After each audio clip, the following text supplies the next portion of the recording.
bonjour.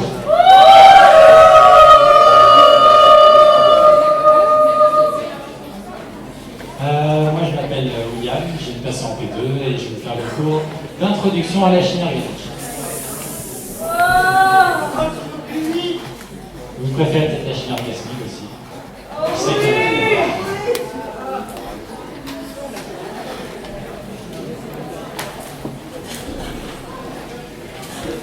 alors, l'hybridation. Donc, l'hybridation, ça concerne les orbitales atomiques que vous avez vu, les orbitales atomiques que vous avez vu précédemment. Donc, c'est...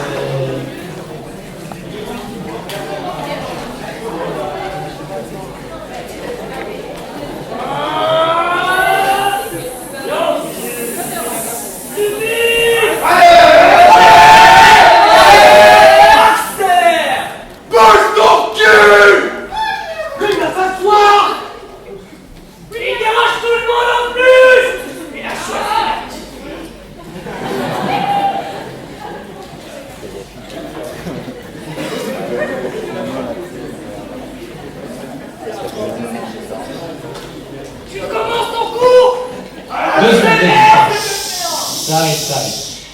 On sait que vous en voulez toujours plus. Alors, l'hybridation, en fait, c'est pour créer des liaisons chimiques entre les différents atomes. Donc, ces atomes vont devoir réarranger leurs orbitales atomiques afin d'avoir une configuration compatible avec la liaison qui va former. Donc, ça dépend évidemment de ce type de liaison. Et tout ça donc, dans le but d'avoir un système avec un niveau d'énergie le plus faible possible, puisque c'est avec un niveau d'énergie le plus faible possible que le système sera le plus stable.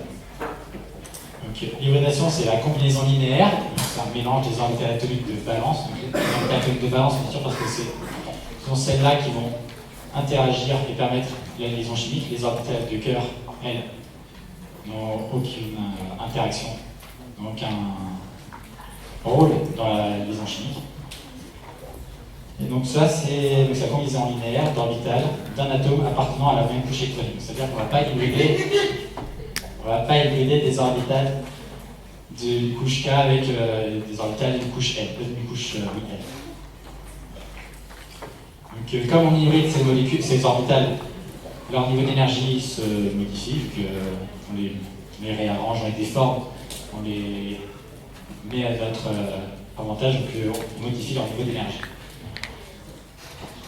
Et par contre, bien faire attention, le nombre d'orbitales ne change jamais. On aura toujours autant d'orbitales atomiques à la base qu'une fois l'hybridation faite. Premier type d'hybridation, les orbitales SP. Donc ces orbitales, en fait, c'est tout simple, c'est dans le nom, on prend une orbitale S, une orbitale P. Donc, comme on en prend deux, là on a la S, on prend une P, par exemple celle sur l'axe X. On obtient donc deux orbitales, vu que le nombre d'orbitales ne change pas. On obtient deux orbitales selon l'axe X, puisqu'on a pris la P qui est selon l'axe X. Donc on obtient deux orbitales SP, qui, si on les superpose... Mais tu te dépêches, Renaud! Accélère. Viens sous la paillasse. Oh oui, c'est la paillasse! Allez, coquille! Allez, quelque chose! Allez! Voici! Voilà! Je se fait attendre en plus. Donc si on les superpose, ces deux orbitales SP, voilà, on obtient ceci. Et donc on voit bien le réarrangement linéaire de l'atome. Là, on voit, enfin là c'est bien arrangé selon l'axe X, sur l'axe X. Voilà. Donc, au niveau énergétique, on prend donc, sur une S et 3P, on prend une S et au fond la S et une P. Et on obtient donc deux orbitales SP en niveau d'énergie intermédiaire entre la S et P. On obtient exactement la moitié, puisqu'on prend une S et une P, au niveau d'énergie c'est la moyenne tout simplement. Et on nous reste bien sûr 2P, vu qu'on n'a fait qu'une sur les trois. Donc géométriquement, ça va nous donner ça. On va faire un petit dessin.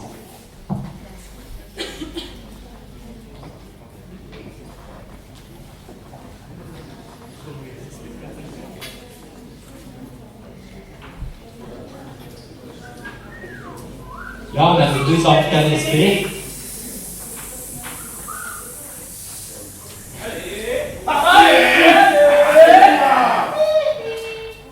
On a nos deux orbitales SP qui sont selon l'axe X.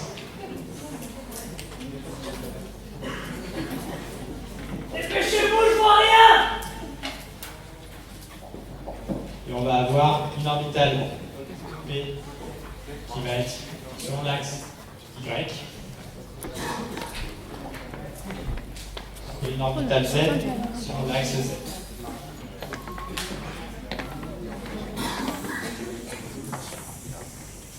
On a celle-là qui est selon cet axe. Y, Z. Allez! Donc on a bien nos trois orbitales, nos quatre orbitales, les deux SP qu'on a hybridés, et les deux P purs qui nous restent, qui vont être donc respectivement dans l'axe Y et Z. Alors que les SP sont selon l'axe X. Voilà. Donc ça donne ça dans l'espace. Ensuite, hybridation de type SP2. Donc là on prend cette fois une S et deux P. Voilà. Donc une S là et deux P selon l'axe X et Y là par exemple.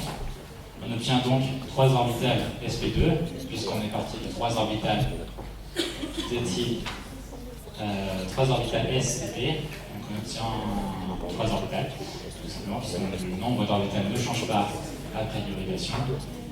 Comme on a pris, comme celle-là on a pris sur l'axe X et l'axe Y, on obtient 3 orbitales qui vont être dans le plan X, O, Y. Donc ces orbitales, si on les superpose, voilà ce que ça donne. Et ça nous donne bien un arrangement trigonal plan de l'atome.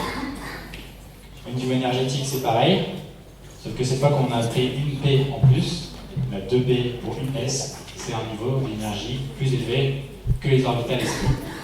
C'est donc entre SP et inférieur forcé. C'est plus énergétique que les orbitales SP et moins énergétique que les orbitales P. Pareil, si on les... il nous reste une P pure cette fois. Donc là, elle sera donc perpendiculaire au plan X ou Y. Je vais dessiner ça.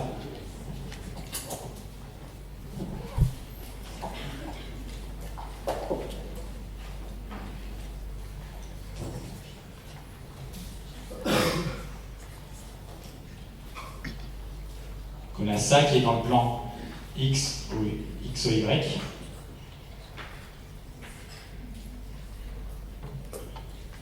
Et on a l'orbital P qui va être perpendiculaire selon l'axe Z.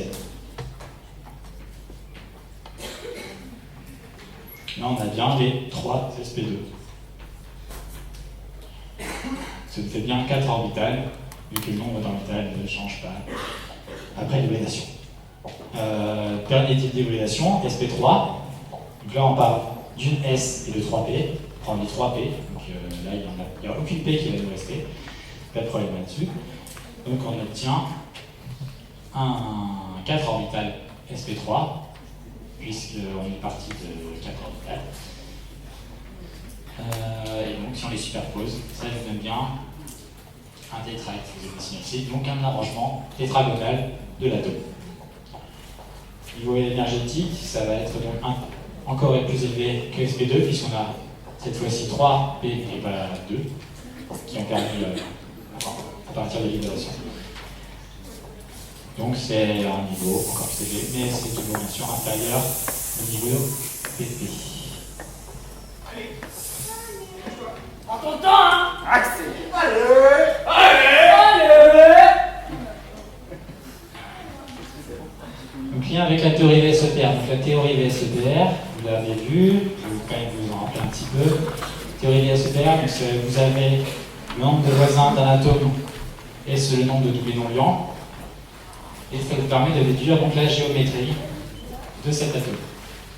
Donc là, par exemple, vous avez l'oxygène en haut qui a un voisin, le carbone, et deux doublés non liants, les deux doublés non liants propres à l'oxygène. Donc il est L1 et 2. Donc vous pouvez déduire qu'il y a une géométrie de type trigonal plane. Et donc, avec ce qu'on vient de voir, comme l'hybridation de type sp2 correspond à un arrangement trigonal blanc, on peut donc déduire, puisqu'on a la géométrie, on peut déduire l'hybridation de l'atome, et donc il est sp2.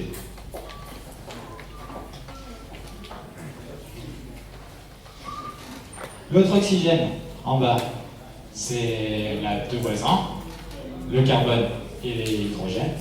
Et donc là, il y a plus les deux demi-onguents. Ça nous fait donc Al2E2, donc type sp3, donc géométrie tétraédrique et donc hybridation sp3. Par contre, le dernier H, là c'est une grosse connerie qui est écrit. Donc c'est parce que, voilà, il y a un errata. Un errata. Vague de merde! Tu peux changer si tu veux. Ou essayer. Donc H, voilà, un hydrogène. Accélère, champignon, vite, sous la paillasse. T'arrêtes de te balader! Premier rang! Alors, donc oui, un hydrogène, ça a qu'une orbitale S, un S, pas d'orbitale P, donc on ne peut pas hybrider en orbitale SP, c'est pas juste pas possible, puisqu'on n'a pas de P, on ne peut pas former une orbitale type SP. Donc il est simplement S. Et donc là, vous voyez bien que pour former la liaison, il n'y a pas besoin de passer par l'hybridation d'orbitales atomiques. Il n'y a pas toujours besoin. Là, par exemple, il n'y a pas besoin. On se contente seulement de la 1S de l'hydrogène. De toute façon, on ne peut pas faire autre chose avec. Donc il est S, il n'est pas SP. Son orbital. Attention, la conjugaison, c'est pas du tout compatible avec ce qu'on vient de voir. La plupart du temps, ça ne marche pas. Enfin, c'est une fois sur deux en fait. La conjugaison, donc, ça ne marche pas avec la théorie de la SEPR, pas du tout compatible. Allez, donc là par exemple, si on regarde l'oxygène, enfin si on regarde sur la molécule de droite, qui est la forme mésomère de la molécule qu'on a vue tout à l'heure, là l'oxygène en haut il a un voisin et 3 doublés non ions. Sauf que il est quand même hybridé sp2. Tout simplement parce qu'il y a la conjugaison, et donc ça, comme la mésomérie découle de la conjugaison, la mésomérie elle permet en fait de stabiliser. La mésomérie permet de stabiliser la molécule globalement. Donc, la molécule a donc le doublé de l'atome va avoir une hybridation donc, qui permet la mésomérie, puisque la mésomérie stabilise la molécule. Je ne sais pas si c'est clair. C'est pas clair. Peut-être la mésomérie, ça stabilise la molécule globalement. Oui, puis si t'attrapes. Toi aussi, je t'encule! Mais marche pas comme ça, hein! La mésomérie, c'est un phénomène. En plus, il emmerde tout le monde! La mésomérie, c'est un phénomène stabilisateur. Donc, chaque atome va être dans une configuration sp2 ou sp3, ou enfin dans un état d'hybridation, qui va donc favoriser la mésomérie si elle est possible. Donc là, si c'est conjugué, s'il y a de la conjugaison, ça favorise la mésomérie est possible, et donc la molécule va avoir une configuration favorable à la mésomérie. Donc, pour que la mésomérie se fasse, en fait, le doublé d'électrons de l'oxygène là-haut à droite, en fait, il peut pas il faut qu'il se trouve dans une orbitale P pure, comme ceci, plutôt que dans une orbitale de type sp3, où il ne pourra pas se conjuguer avec, il ne pourra pas du coup passer d'une configuration à l'autre si le doublé était dans une orbitale sp3. Alors que si dans une orbitale P, le doublé peut passer la molécule peut passer de la configuration comme ça à celle-là, et comme c'est stabilisateur, on retrouvera toujours ce doublé dans une orbitale P. Voilà, j'espère que c'était plus clair. Je ne sais pas comment faire plus clair sinon. Et vous passez voir, on vous explique plus après le cours, si vous n'avez toujours pas compris.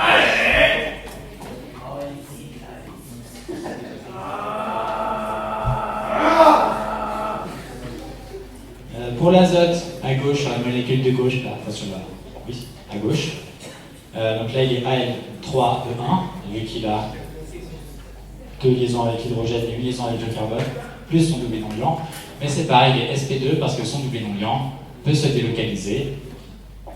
Et donc, pour favoriser la désomérie, il va se délocaliser justement. Et donc, pour permettre la délocalisation, il va être dans un orbital P, et donc le reste, et donc l'atome est sp2. Je vais faire un petit dessin quand même. Oui!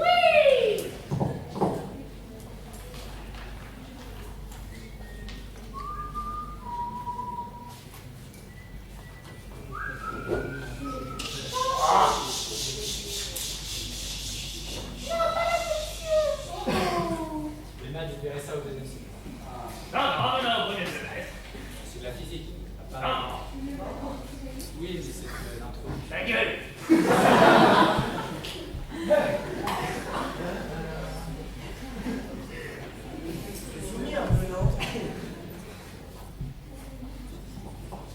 veux vraiment savoir si je suis soumis? Oui, bien sûr. Viens descendre ici, on va leur faire une petite démonstration. Sur la flagrance! Il n'a pas d'organe.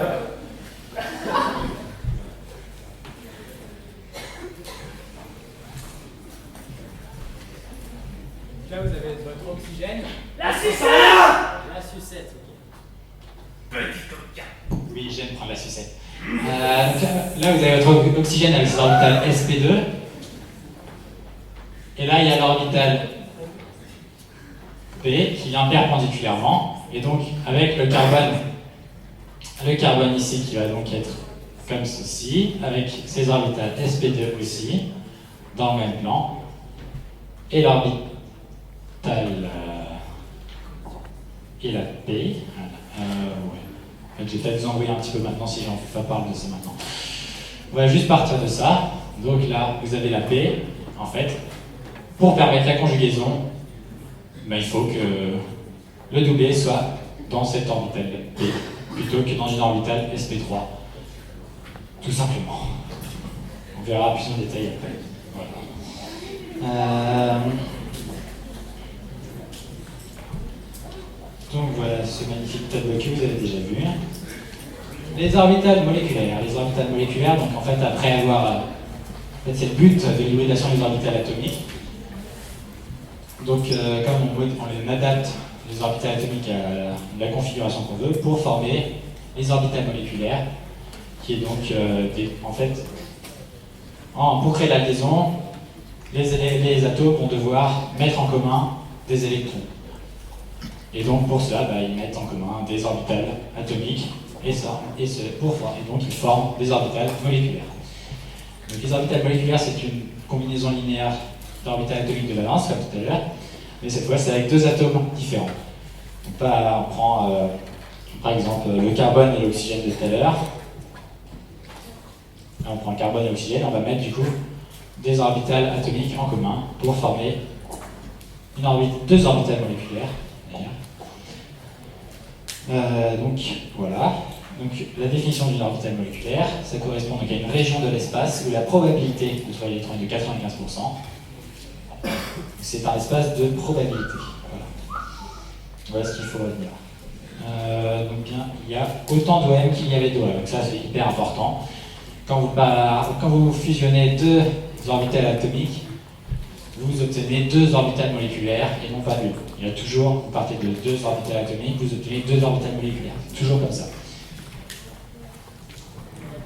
La combinaison linéaire n'est possible qu'entre des orbitales atomiques de valence de même type et d'énergie voisine. En fait, c'est pour ça qu'on hybride la plupart des orbitales atomiques. Puisque sinon, il faut qu'il y ait des orbitales de même type et d'énergie voisine. C'est ça. Voilà pourquoi on les hybride. Une OM existe même si elle ne contient pas d'électrons, puisque ça tient un espace de probabilité, donc il y a 5% de probabilité qu'il n'y ait pas d'électrons. Voilà. Et donc, justement, c'est ça qui est la base de la chimie organique. Organique. Organismique. Oui. Organique. Pourquoi pas. Donc oui, c'est la base de la chimie organique, puisque un atome avec des électrons qui peuvent interagir donc pourra justement remplir une orbitale atomique, une orbitale moléculaire qui est vide, et ainsi donc former ou rompre des liaisons. Donc on va détailler ça un peu après. Et comme les orbitales atomiques, les orbitales moléculaires ne peuvent contenir qu'au maximum 2 électrons, 2 spins antiparallèles.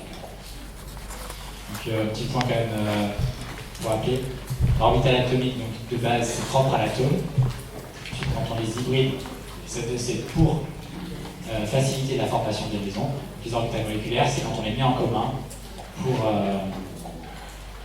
pour former la liaison dans la molécule. Donc on a vu ce que c'est qu'une orbitale moléculaire et comment on les obtient en combinant les orbitales atomiques. Donc premier exemple, la formation d'une liaison simple, comme pour le dihydrogène, entre deux hydrogènes. Donc là c'est le recouvrement axial, pas longitudinal. Longitudinal vous me direz, c'est ça qu'il faut. Et donc, ça correspond à une liaison cycle. Le recouvrement axial, c'est le long de l'axe de la liaison, tout simplement.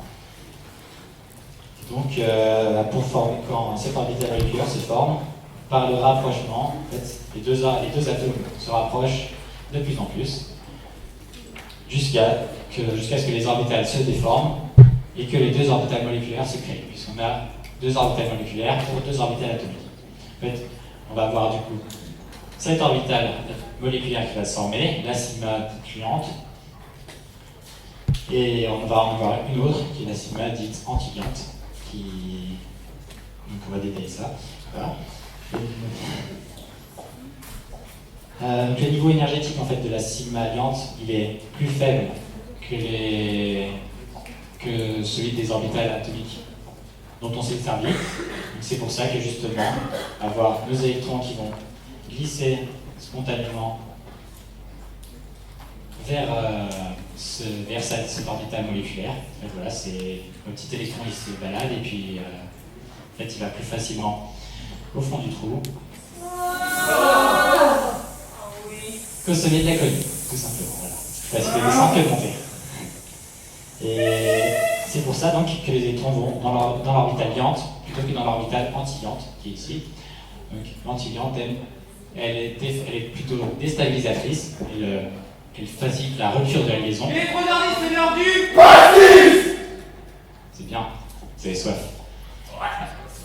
Alors que l'orbitale liante, elle est plutôt stabilisatrice et facilite la liaison. En fait, je vais vous représenter, superposer ces 2 orbitales. Allez, petit dessin. Je sais que vous aimez ça.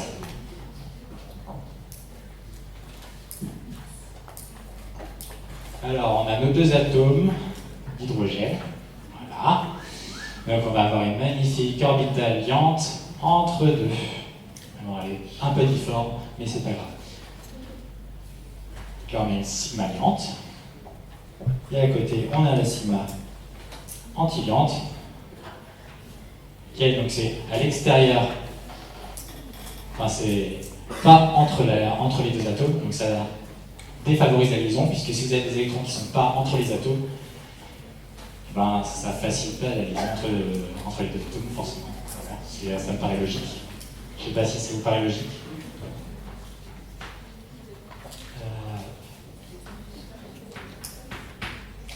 Là, on a sigma anti-liante, sigma étoile. Et donc ça, c'est bien la sigma anti-liante, les 2 parties, elle est divisée en 2. Donc la sigma anti-liante, elle est déstabilisatrice. Et plus haute en énergie. Donc la sigma anti-liante, comme vous voyez, elle a donc un espace où elle n'est pas présente. Et donc selon cet axe, donc on obtient donc un axe nodal où la probabilité de présence dans cette orbitale est nulle. Une probabilité de présence des électrons nulle.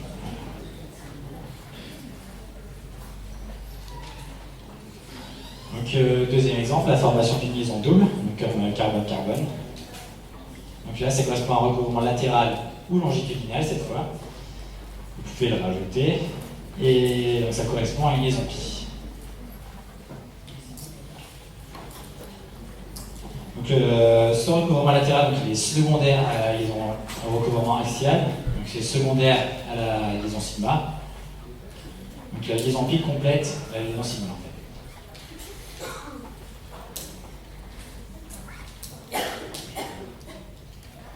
Donc c'est à partir des orbitales, c'est justement à partir des orbitales P qui sont perpendiculaires à nos orbitales sp2 que l'on peut avoir la formation d'orbitales de type pi. Et si on les représente, on obtient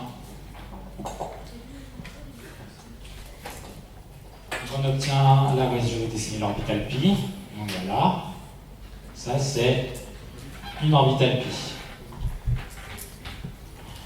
Et à côté, on a l'orbitale pi étoile, puisqu'on a pareil deux orbitales qui sont créées. Voilà, pi étoile qui est comme ça, divisé en 4 cette fois.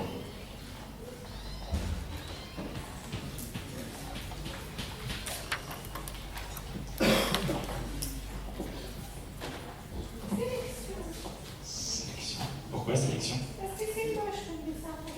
Bien sûr, c'est magnifique. Bah, tout est relatif. C'est lisible. C'est compréhensible. Voilà, selon l'axe de la liaison entre les deux atomes, il y a une orbitale sigma. Et à l'extérieur de cette liaison, toujours selon l'axe, on a la liaison sigma étoile.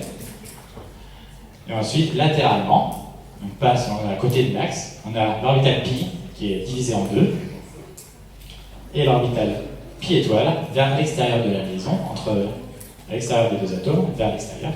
On a notre pi étoile qui est divisée en 4. C'est moins sélectif comme ça? On va dire que oui. Bah, il est dégueulasse, va bien dessiner un milliard alors. Si. Mais ton cul! Ah, viens nous faire un magnifique dessin. Attention, on est là pour critiquer. Je le sais.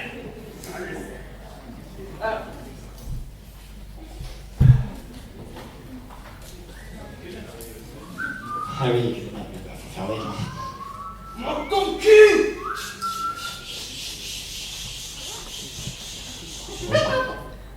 Magnifique. Attends, je continue. Hein. Pas C'est faire- dégueulasse! D'accord. Prends ton temps! Allez, il prend son temps. Bon, donc là c'est pareil, selon l'axe pour l'orbital, pour les orbitales de type pi. Donc on a un axe nodal qui est l'axe de la liaison, puisque l'axe de la liaison, puisque justement le recouvrement est latéral. Donc on a On voit rien! Appuie sur la crête! Oh oui! mais c'est qui s'applique le petit.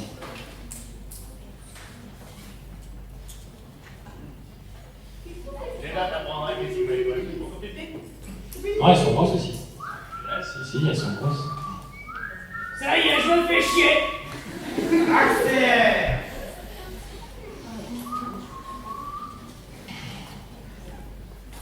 L'ambiance est nulle, hein, je t'en prie. Bref. Donc là c'est pareil, là comme il vous a dessiné le magnifique axe de la liaison, vous voyez justement les liaisons pi qui ne passent pas par cet axe de la Presque liaison. aussi moche! Ouais, c'est bon. Donc la liaison pi, toutes les orbitales pi ne passent pas par l'axe de la liaison, et donc c'est l'axe nodal, cette fois-ci. Donc avec la présence d'électrons nulle, tout simplement. Continue comme ça, t'auras tapé un! Ne dépasse pas les traits! Très important Ah non, d'avoir le ça. salariat c'est putain important, t'imagines même pas.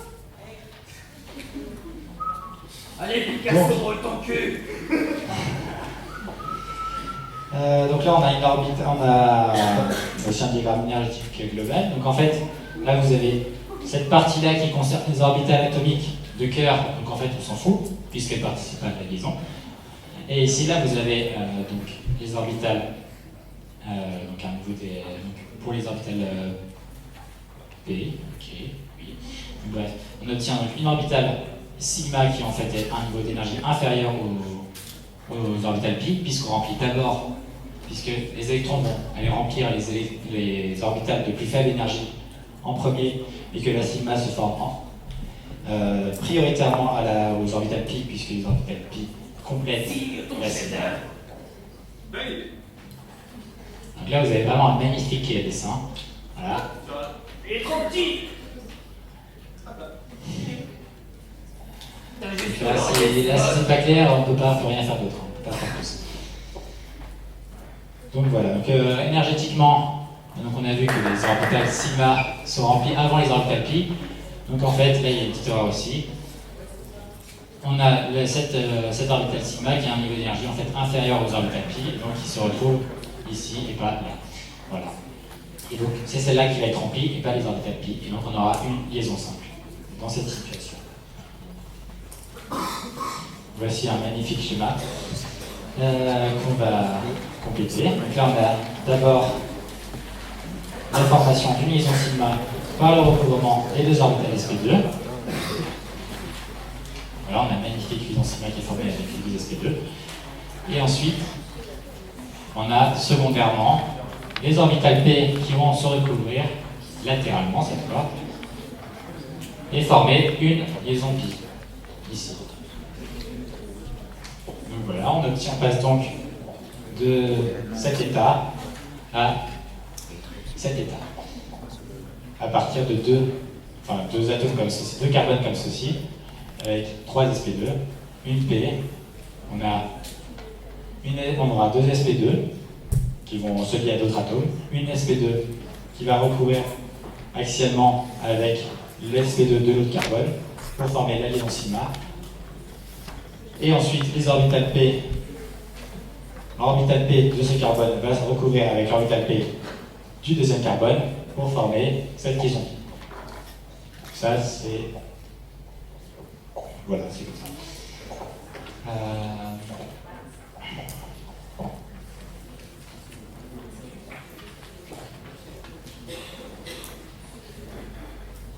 Donc là, vous avez une liaison pi qui est formée donc, selon cet axe, l'axe vertical, l'axe Z.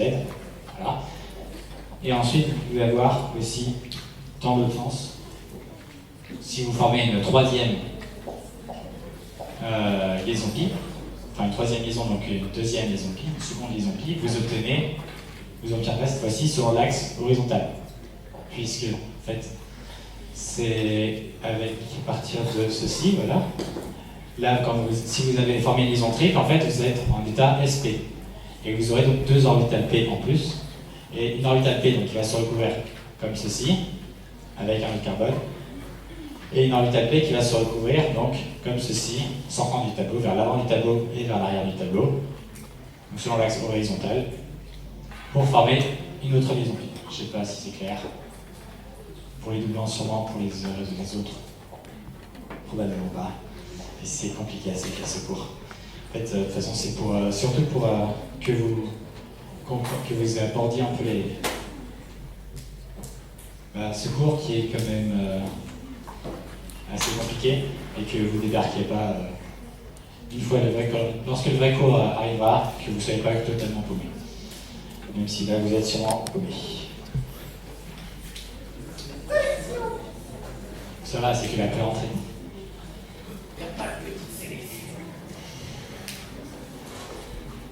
Donc, la rupture de liaison, donc là on va dans l'autre sens. Tout à l'heure on l'a formée, là maintenant on va la rompre. Donc le nombre de liaisons, en fait, il est défini par l'indice de liaison, c'est-à-dire le nombre d'électrons dans les orbitales liantes, puisque les orbitales liantes, elles favorisent la formation de la liaison, elles sont stabilisatrices, moins le nombre d'électrons dans les orbitales antiliantes, puisque ces orbitales sont déstabilisatrices et favorisent la rupture de la liaison. Donc ça pèse, c'est l'indice de liaison, qui définit le nombre de liaisons. Et ensuite, ce nombre-là, on le divise par 2, puisque dans une orbitale moléculaire pleine, on a 2 électrons. Et donc, si l'ordre de liaison est positif, la liaison existe. En fait, si on a un nombre entier, ça nous donne le nombre de liaisons. Et si ce nombre n'est pas entier, par exemple s'il est égal à 0,5, on sait que la liaison existe, c'est tout simplement. Ça nous indique seulement que la liaison existe. Alors que si l'ordre de liaison est nul, à ce moment-là, la liaison elle disparaît, et donc il y a rupture de la liaison et les deux atomes sont individualisés. Cette rupture de liaison elle peut avoir lieu de deux manières, soit homolytique, soit hétérolytique. En fait, c'est très simple.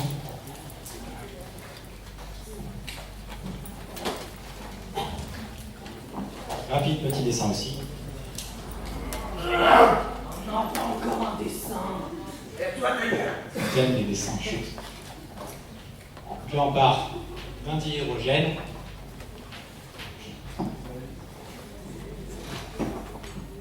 On a un magnifique hydrogène. Et donc, on a le doublé d'électrons qui forme la liaison.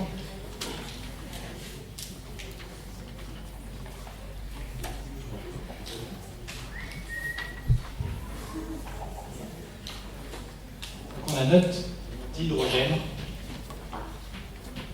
avec l'orbital sigma avec les deux électrons qui sont à l'intérieur de cette orbitale.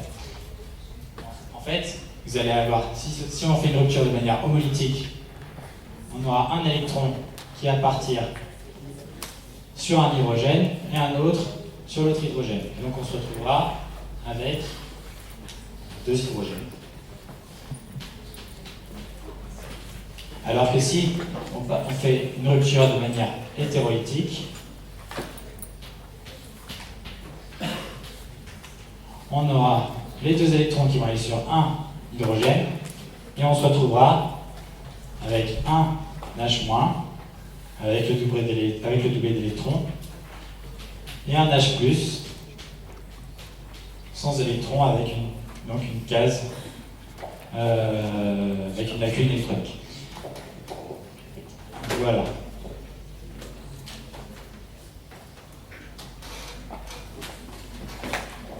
La plupart du temps, en chimie organique, vous allez voir que la rupture se fait de manière hétérolytique, puisque c'est plus simple, c'est favorisé, c'est plus vite, ça se fait. Mais on en trouve quand même des ruptures de liaison de manière homolytique. Donc là, pour aller plus loin, vous en aurez pour le test, par exemple, voilà. J'aime aller tout au fond des choses.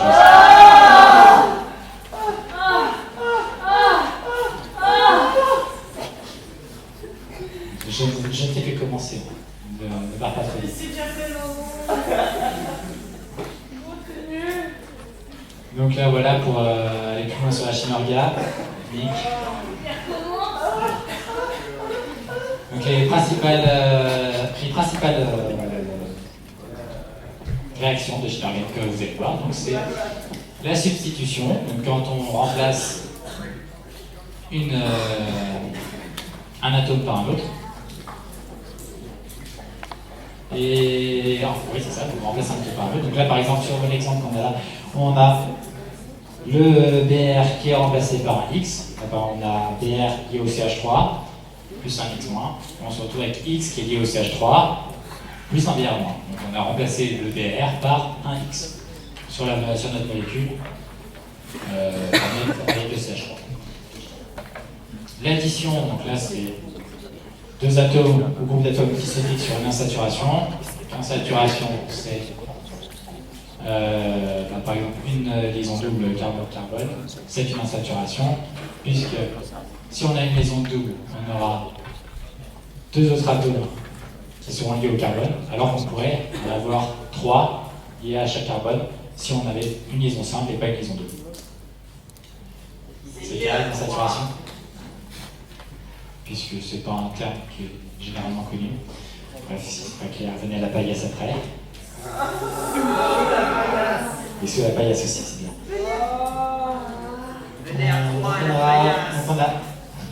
On aura une pi rompue et deux sigma formés.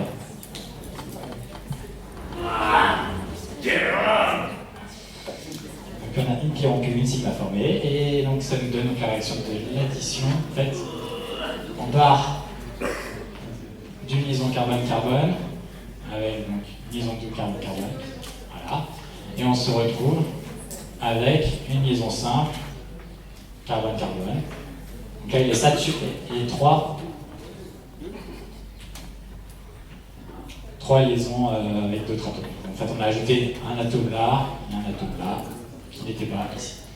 On se retrouve, là l'atome il est insaturé, là la liaison est insaturée, donc là c'est une insaturation, alors que là il est saturé, puisqu'on ne peut pas rajouter d'autres atomes dessus liés à ce carbone. J'espère que ça fait c'est quand même assez bien passé. Oui, c'est clair. Ah oui. C'est même très visqueux. C'est passé quand même. Donc en fait, là on a eu la suppression. Donc ça c'est une addition, donc l'addition c'est la suppression de la liaison pi ici, et la formation de deux liaisons sigma. Voilà. Et dans l'autre sens, vous avez l'élimination. Ça c'est la réaction inverse. Élimination. Donc on forme une liaison supplémentaire, on rajoute une liaison, et on supprime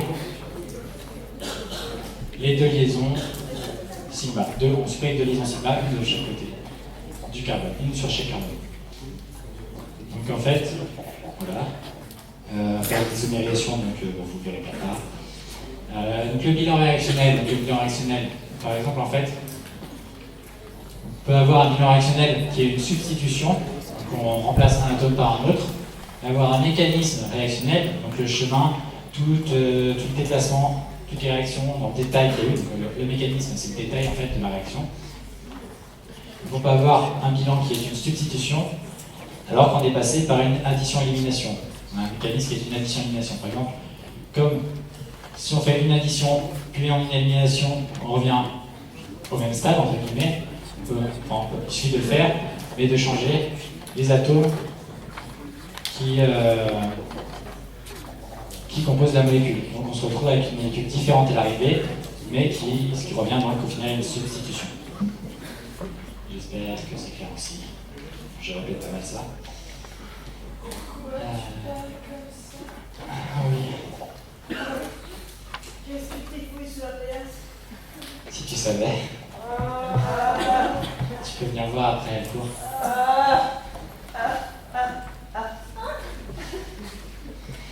Donc voilà, donc les réactions de Schmier-Gas, vous allez voir, c'est trop bien les Schmier-Gas. Vous n'allez pas savoir le temps dedans. Arrête d'applaudir, c'était nul. Merci. Donc oui, la Schmier-Gas, c'est trop bien, voilà. Donc ici, c'est vraiment basé sur ces orbitales moléculaires qui, donc, en fait, c'est vraiment dynamique. Dynamique, c'est pas Dynamique.